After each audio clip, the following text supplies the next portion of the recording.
Hello and welcome to the Smoky Mountain Wrestling Re-Watch-Along Project. This is podcasting the way it used to be and the way you like it. This show is a production of the Something Else Podcasting Network, and it is episode number 031 of Smoky Mountain Wrestling from August 29th, 1992, taped August 10th, 1992, at the Avery County High School in Newland, North Carolina. My name is Aria, and welcome to the show. So we have already reached the end of August here on the Smoky Mountain Re-Watch-Along Project. And if this is the first time you've ever checked us out, first of all, welcome. Secondly, where have you been for the last 30 episodes?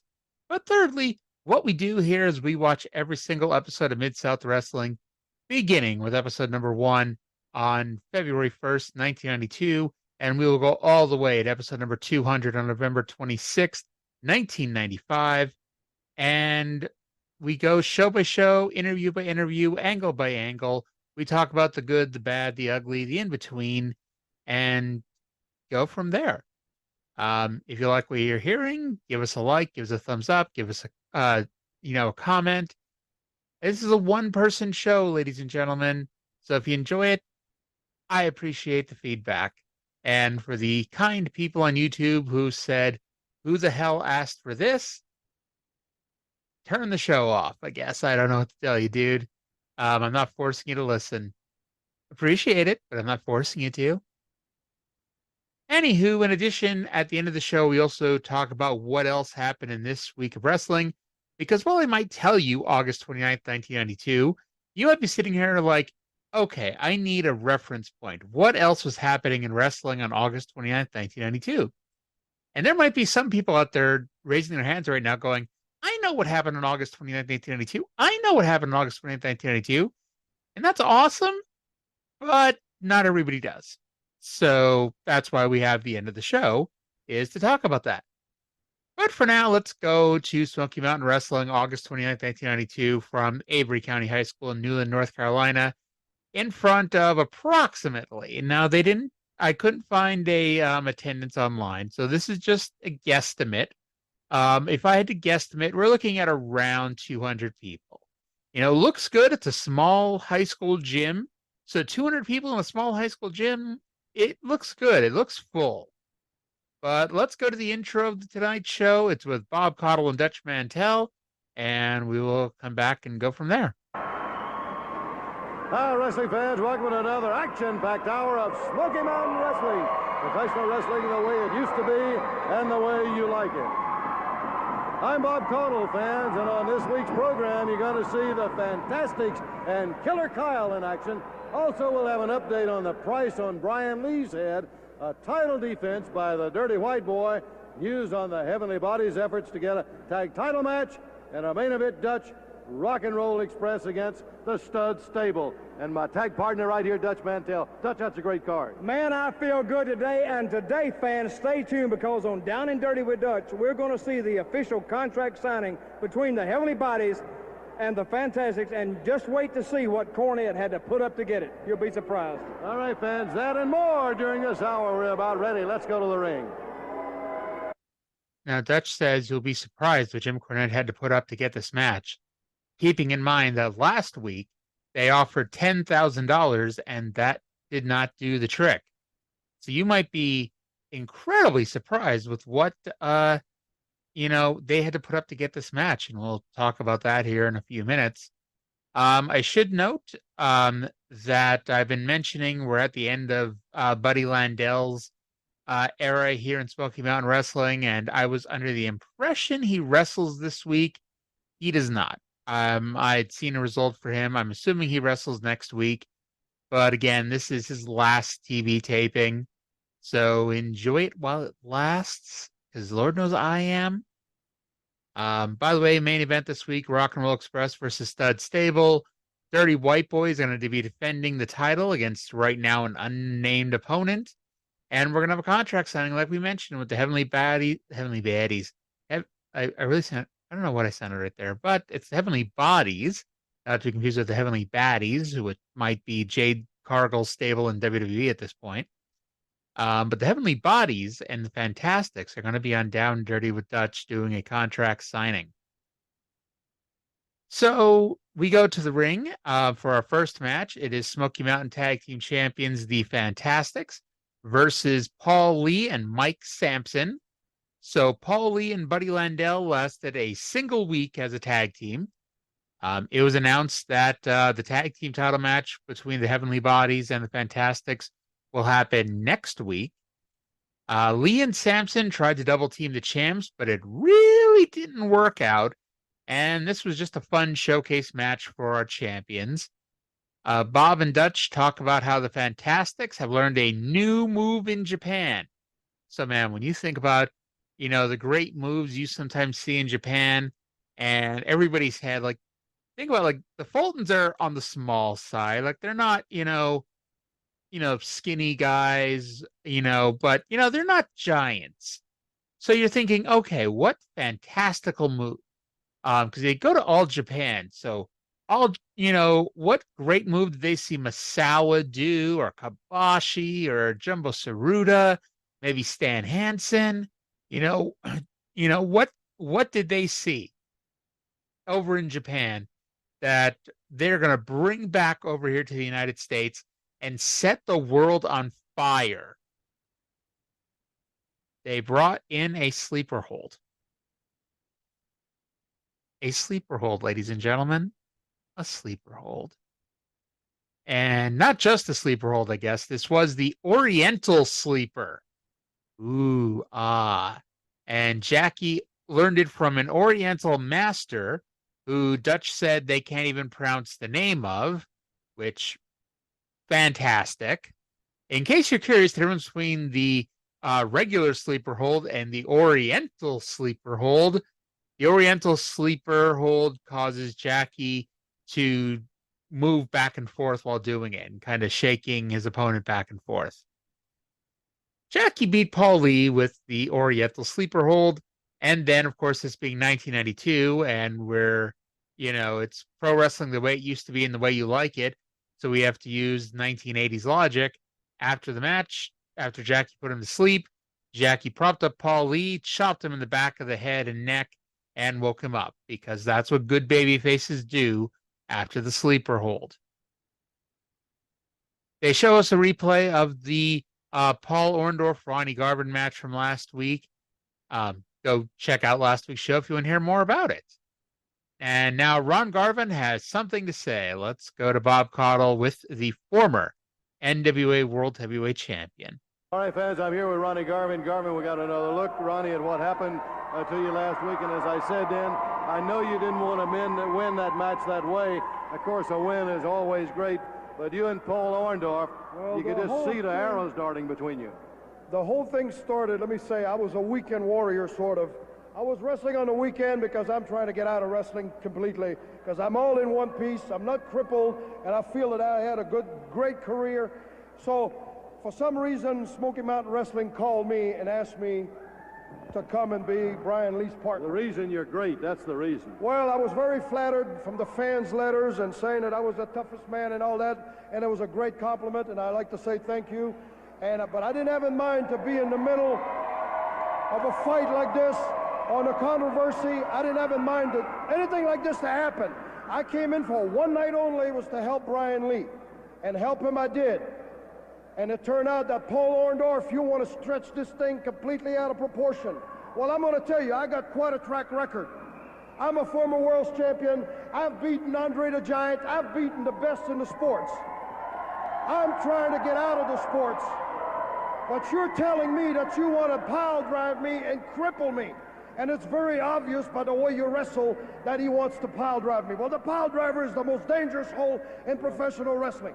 You can cripple somebody, break their neck. You're dropping somebody on their head. You can break their neck, their spine.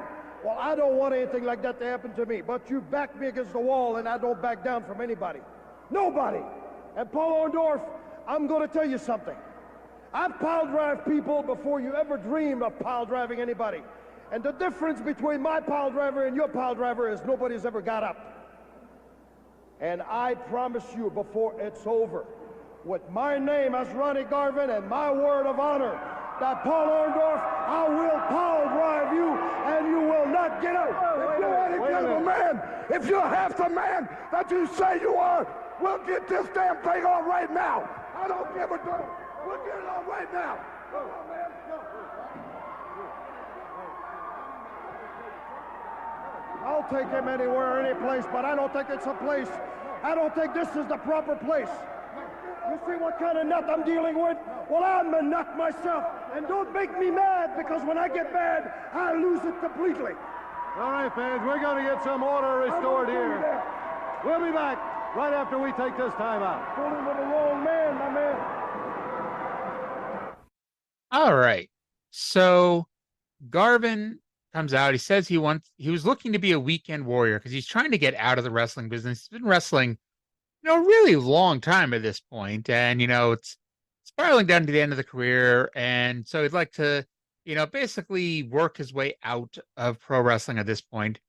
But for some reason, he was then contacted by Smoky Mountain Wrestling to be Brian Lee's partner, and Bob Caudle kisses up to him and says that he's great. And hey, I'll be the first to admit, Ron Garvin, he's a great guy. He's a great wrestler.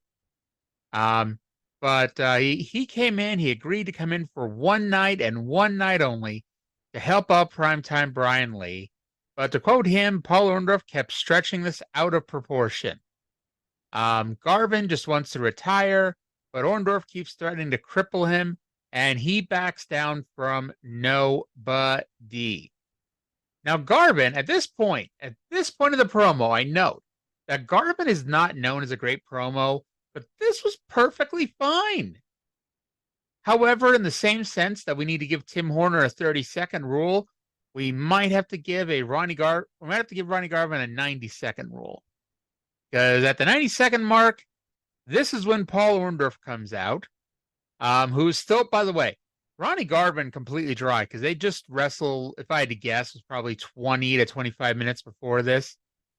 They just had their match. Ron Garvin is dried off, and he looks like, hey, this could very conceivably be a week later in a different, town or whatever.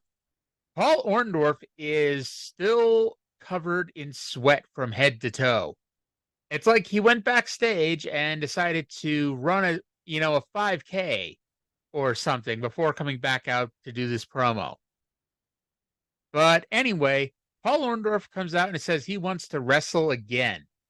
Two referees come in and hold them apart, and this is where Garvin announces that he would wrestle Orndorff anytime, anywhere, but not today. What a heel line there by Ronnie Garvin. I'm sure he didn't even think about it, but man, oh man, he'll fight you anytime, anywhere, but being the cowardly babyface that he apparently now is, not today and not here. The promo was going well. From there, they recap what's going on with Primetime Brian Lee with the large white mystery man costing him the title at Fire on the Mountain, and then running in last week after Brian Lee's match. Still don't know who this guy is, and thankfully either none of y'all know either, or none of y'all have been nice enough to tell me, because like I said, I don't want to know. I just want to, for some reason, it's just the guy's not looking familiar. It's not ringing a bell. And I'm just going to let this play out as it plays out and find out around the same time y'all find out at this point. Anywho, after the recap, we come back with a promo with Primetime Brian Lee and our venerable commissioner, Bullet Bob Armstrong. All right, fans, Primetime Brian Lee, Commissioner Bob Armstrong. This guy seems to be stalked by some stranger. I tell you, we've seen a big, weird-looking guy try to get him try to collect this reward. I'm finding him everywhere, in the restrooms, on the dressing room walls, everywhere, and I just want to tell Primetime I'm doing the best I can. I'm just confused. I don't know where they're coming from, Brian. But everyone I see, I'm going to tear up. Well, I'll tell you what, Commissioner, I'm going to start with this one right here. I'm going to tear this up, and that's exactly what I'm going to do. I'm going to tear everybody up who's in my face. Like you say, we've seen that freak hit the ring. $10,000 is a lot of money. I'm in confusion. I have to fight a man in the ring and look behind my back all at the same time. So all I can do is say, if Primetime's going to fight a man and a man get in my face, I'll tell you what, he's going down for the count. And if these guys are going to get a busload of guys to take me out, I'm going down and I'm going to take somebody out with me. I guarantee you that. All right, fans. Primetime Brian Lee. We'll be back. We'll have more right after we take this time out. So not the strongest Primetime Brian Lee promo ever, but it's Primetime Brian Lee. It's far from the weakest. And Brian Lee does what he does, and he Bullet Bob says that they've been finding these wanted posters everywhere, in both locker rooms, in the bathroom, and he's been trying to tear them up as much as he can. But apparently there's one that he didn't rip up, so Brian Lee ripped it up for him. And Brian Lee basically said that he'll take out whomever it is, whether it's one guy or it's a busload of guys. He'll take them out one at a time, apparently. So then we had Killer Kyle with his new manager, Mr. James E. Cornette, versus Tommy Angel. Tommy Angel, famously the person who I sang a ballad for about 2 months ago. And I'll probably sing again someday, because I don't know, it's just one of those names that just makes me want to sing. And since this show has been, getting more listens than our other show, the Something Else show, which, by the way, go check out Something Else, because, more people listening to this than that. Please check that one out, too. So to avoid people from not listening to this show anymore, I'm going to try to not sing nearly as much. So Kyle has apparently also learned a new move. Last week, we had multiple angles where $10,000 was being talked about. This week, we have multiple instances of, quote unquote, someone has learned a new move. Angel got his head knocked off with a boot. Dutch talked about how he thinks Tim Horner is the mystery man behind the Brian Lee attacks. And Caudle took such great personal offense to this, I'm convinced that Bob Caudle is now behind the mystery attacks, because why else would he be so offended by Tim Horner being the suggested person? Kyle had the match won with a sidewalk slam, but that apparently was not his new finisher, because Corny forced him to get up and continue doing moves. And that was basically the story of this match, was Kyle had the match won 4 or 5 times, and either on his own or because Corny told him to, he just picked up Tommy Angel and kept doing moves. Kyle hit a spinebuster slam, which was also not his new move. All of this led to Kyle using what essentially, if I was trying to save your life, you would call this the Heimlich maneuver. He gave him a reverse bear hug. This is the move that Killer Kyle learned since last week. And it looks exactly like the Heimlich maneuver, which, by the way, the Heimlich maneuver normally is there to save your life and get whatever you're choking on to come out of your esophagus. This Heimlich maneuver makes you pass out. And Tommy Angel passed out, and Killer Kyle picked up the win. Now, Killer Kyle, despite being a heel, was still nice enough to wake up Tommy Angel and put him back in the Heimlich maneuver. At that point, Dixie Dynamite ran in with a chair. He hit Kyle in the back, he hit Kyle in the head. Kyle no-sold both of them. And note to self, do not prove how tough I am by taking chair shots to the head. Well, actually, I forget if I told this story. I think I did. It was a fairly, big moment for me a few months ago. Shortly after my gastric sleeve surgery, I went to a wrestling show in September. It was actually. It was a local independent show. It's one of those shows where it's like, a lot of the guys that I knew, from training last year with them, they're people I knew, and they knew I was looking to try to get back into the wrestling business. And so at one point, at the end of the show, 2 heels are running in with a chair to attack the conquering babyface, when all of a sudden, I got clanged in the back of my head. While running in with the chair, he accidentally smacked me in the back of my head, and I was unaware this was happening. So I took a hard, unprotected chair shot to the back of my head, which, in case you ever think I go off on tangents and just go off into nowhere, let's blame the unprotected chair shot to the head. And by the way, I did not take a bump for that chair shot to the head, but I definitely did vocalize my annoyance of it. By the way, he found me on Facebook. He apologized. We're all good. All that fun shit. So let's go now to Dirty White Boy and Mr. Ron Wright, who are out with Bob Caudle for their promo. Smoky Mountain heavyweight champion. Here he is, the Dirty White Boy, and of course his manager, Mr. Ron Wright. The champion, he's going to, select an opponent, is that right? Let me tell you, we've got so many people over here. They've been down on their knees praying and begging for a title match, but they don't really have anybody over here that's really worthy to get in the ring with my true champion. So I tell you what we've done. We took everybody's name and wrote them down on a piece of paper. We're going to put them in the hat and see which one of the men come out the lucky man to have an opportunity to get at this title. Judge, can I borrow your hat? I'd feel honored if I could just use your hat to draw the names. Your hat. Now, wait a minute. You got all the top contenders' names there, is that right? The top 10 contenders right there. They've gone in the hat. Ron, will you shake them up there a little bit? Take them up. There we go. Okay, and the winner is, it's your lucky day, Nitro Danny Davis.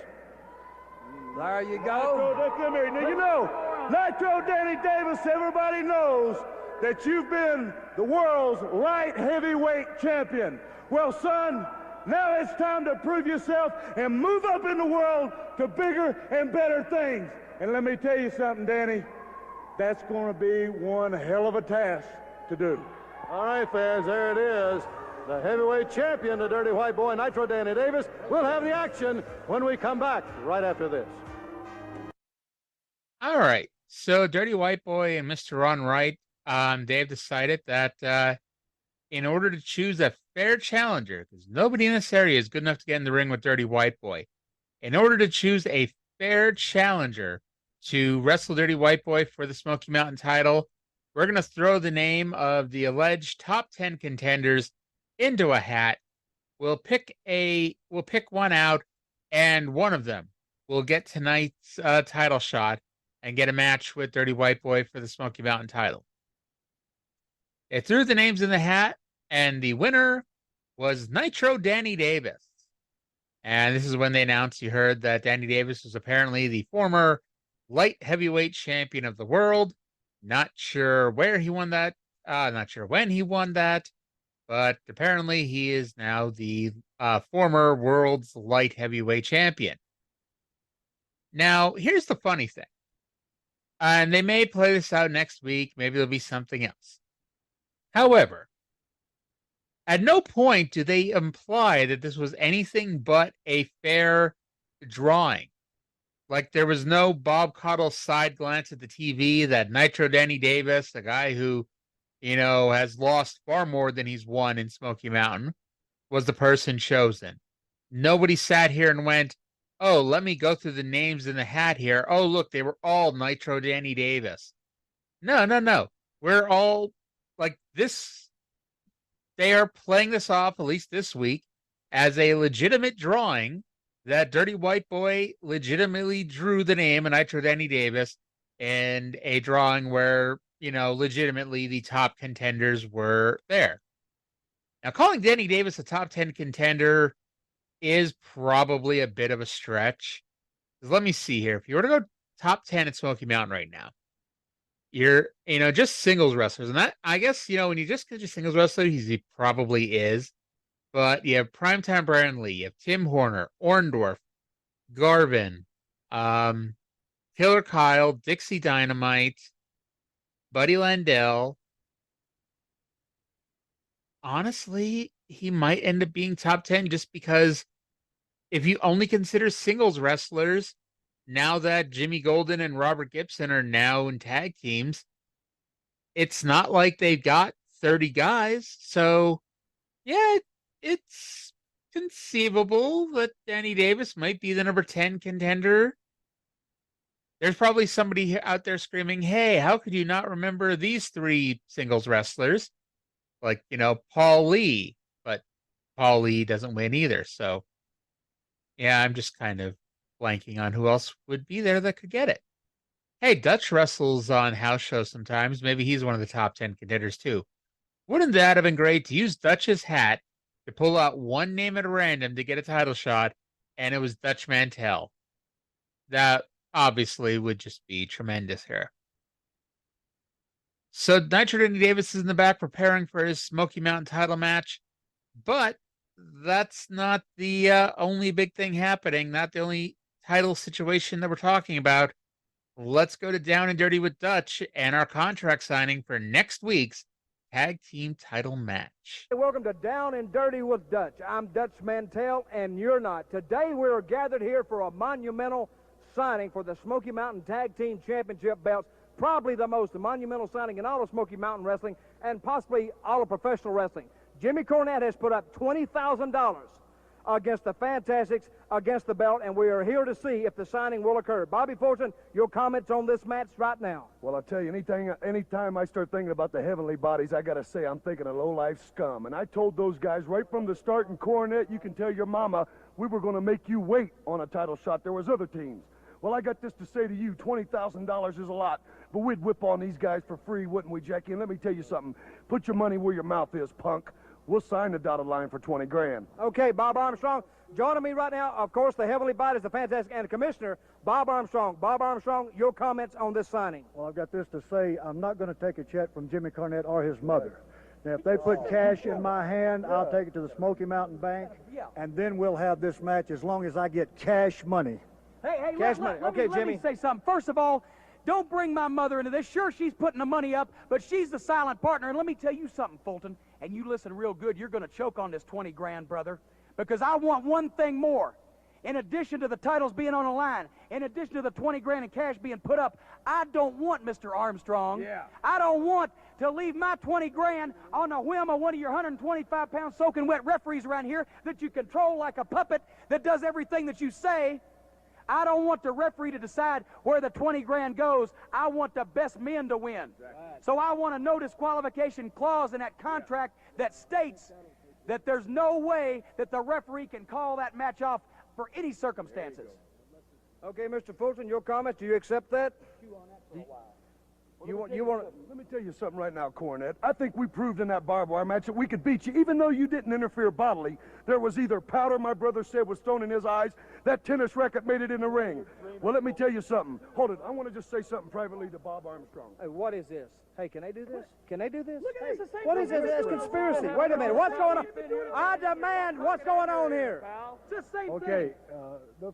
Bobby Fulton agrees that it should be a no DQ and the best man should win. There's no doubt about it. The best team should win. But every time they have a match, your tennis racket seems to find its way, even in a barbed wire match, it's found its way into the ring. So this time, pulled it in there. not only will we have no time limit, no disqualification, we'll have it on TV right here next week, but your tennis racket will be omitted from the ring and the ring area. No way.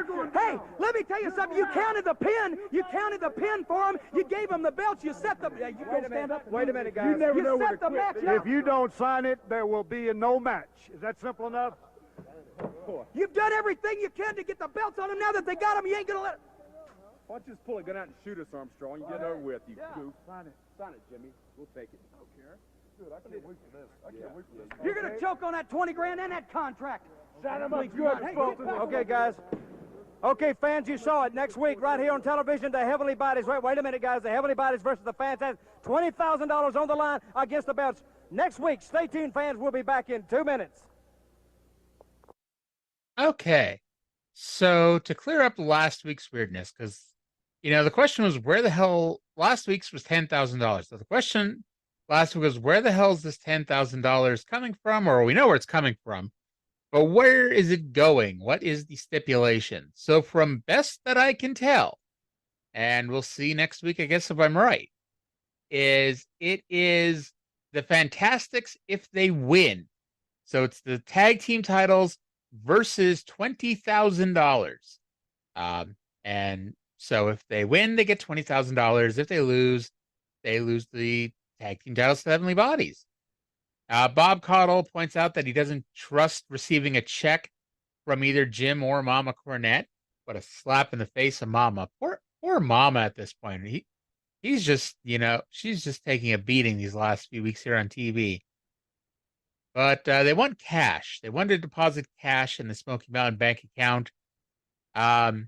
Courtney then complained that that for $20,000, and this makes total sense, even though it took a roundabout way to get to it. For $20,000, do you really want to trust everything on the whim of a referee? Because, referees making a bang decision, they may throw the match out early. They may not give the heavenly bodies leeway sometimes, and they may disqualify the bodies for I don't want to say no good reason, but, they might disqualify the bodies even though they probably shouldn't in these situations. So they want a no disqualification match to prevent that from happening. And everyone seems agreeable, except the Fantastics want somehow this no disqualification match. So in theory, no holds barred. You can do anything you want.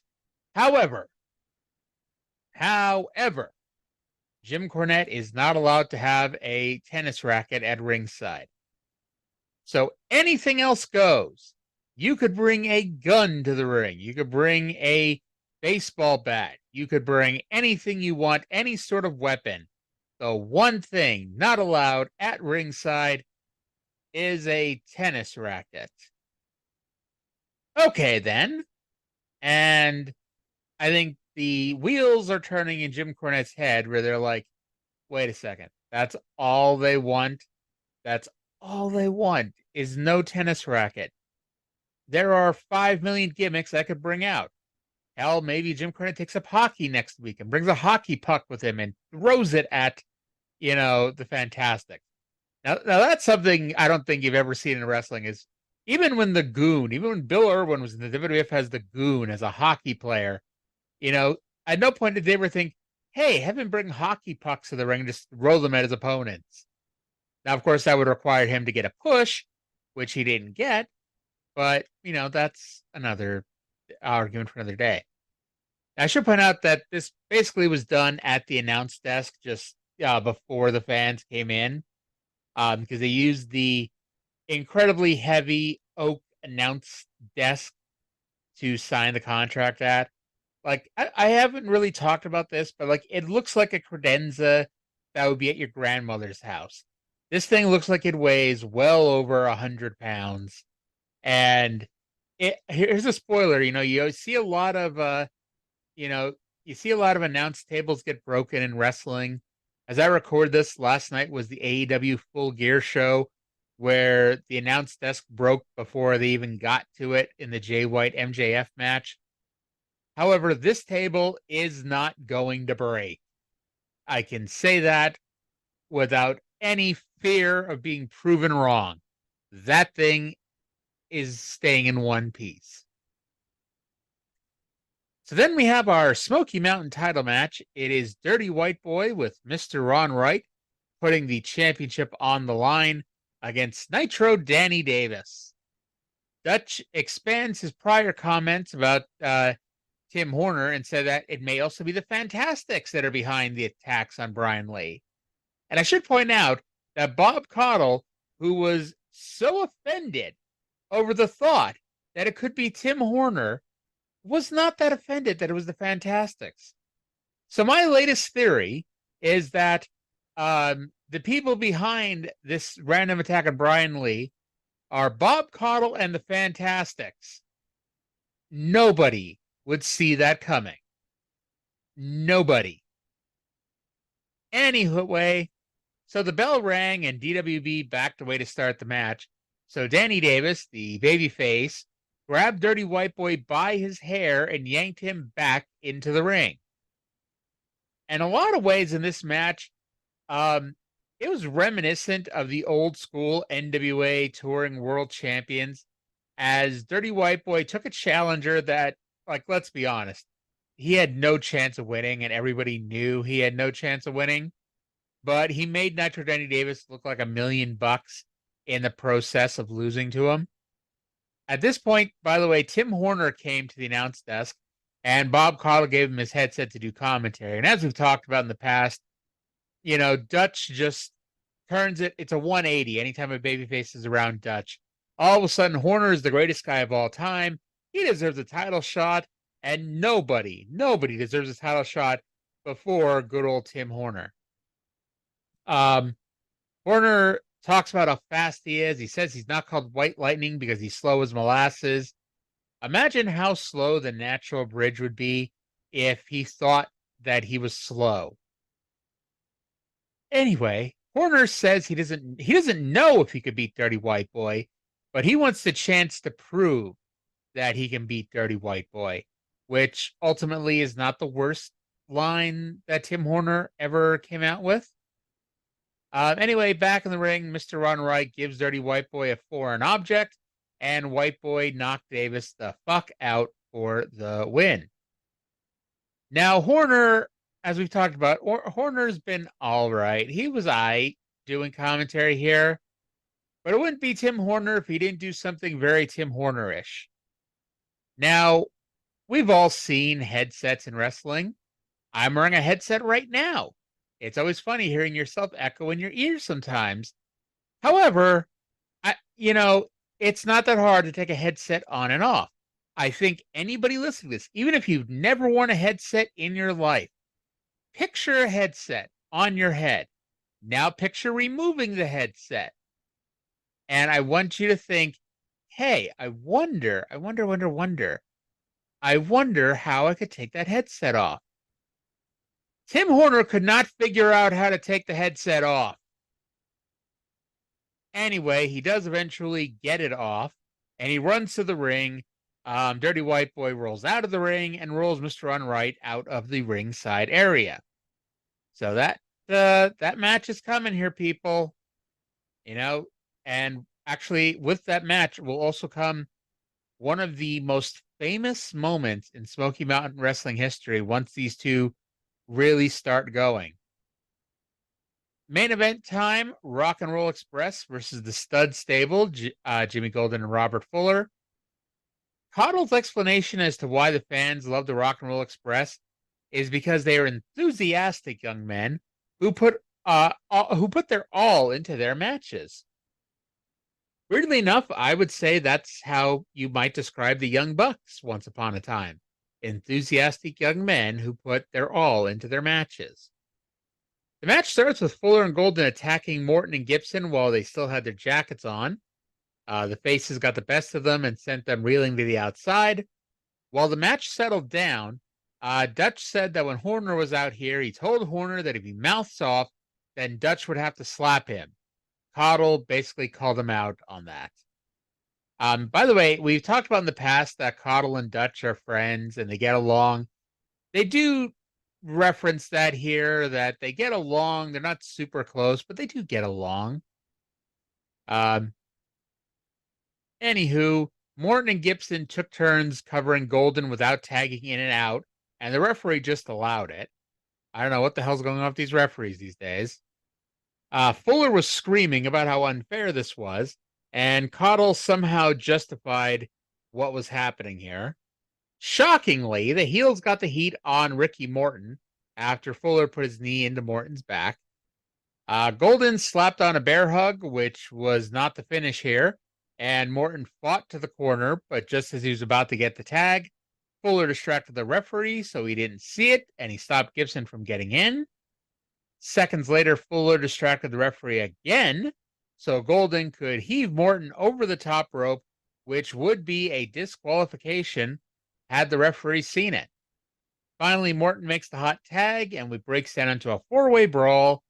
The referee gets shoved down twice, once by either team, so he calls the bell, and it's a double disqualification. And eventually, the Stud Stable disengages and takes off. A fun match. Like I said, you're never going to get 5-star matches here on Smoky Mountain Wrestling, at least, on the TV show.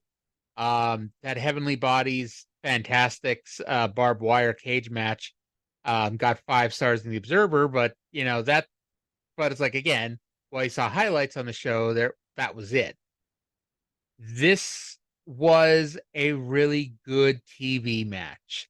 It was exactly what it needed to be between two old school tag teams, and it was fun. It was great. I give it 2 thumbs up even with the DQ finish.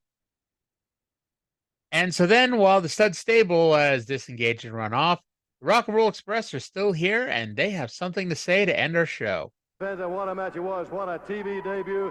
Reunited, the Rock and Roll Express. You knew it wasn't going to be easy, Robert. Let me tell you something, Bob Connell. For all these nice fans out here, they stick behind the rock and roll. They start chanting rock and roll, rock and roll.